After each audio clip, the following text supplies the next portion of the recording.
Hi అందరికీ. April 6వ తారీఖున శ్రీరామనవమి కదండి. భద్రాచలంలో రాముల వారి కళ్యాణం జరుగుతుంది కదా. అక్కడ రాముల వారికి తలంబ్రాల బియ్యం ఇలాగా మన చేతితో వచ్చిన బియ్యాన్నే వాడతారు కదండి. ఇవి కొలవడానికి మా గ్రామంలో కూడా ఇలా ఇచ్చారండి ప్యాకెట్స్. ఇవైతే ఇచ్చి చాలా రోజులైంది, 1 నెల అయింది. కానీ నేను ఇప్పుడే స్టార్ట్ చేశాను. రేపు సాయంత్రంలోగా ఇవ్వాలంటండి.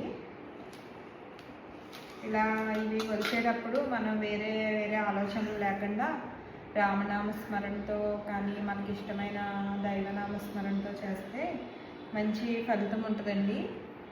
ఇవనే కాదు, మన ఇంట్లో ఏ పని చేసుకున్నా సరే, ఇల్లు ఊడ్చుకున్నా, గిన్నెలు తోముకున్నా, వంట చేసుకున్నప్పుడు అన్నీ దైవనామస్మరణతో చేసుకుంటే ఆ పనులన్నీ చాలా బాగా జరుగుతాయండి.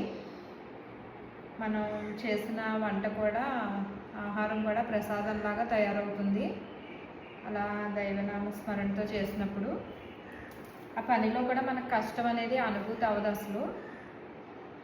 ఇది మన పెద్దలందరూ చేసేవారండి, కానీ మధ్యలో మనకి కొద్దిగా మిస్ అయ్యాము. ఇప్పుడు మళ్ళీ అందరూ చెప్తున్నారు కదా ఇలా చేసుకోండి అని, తెలిసిన వాళ్ళు చెప్తున్నారు కదా. నిజంగా బాగుంటుందండి, చేసి చూడండి. బాయ్ అండి.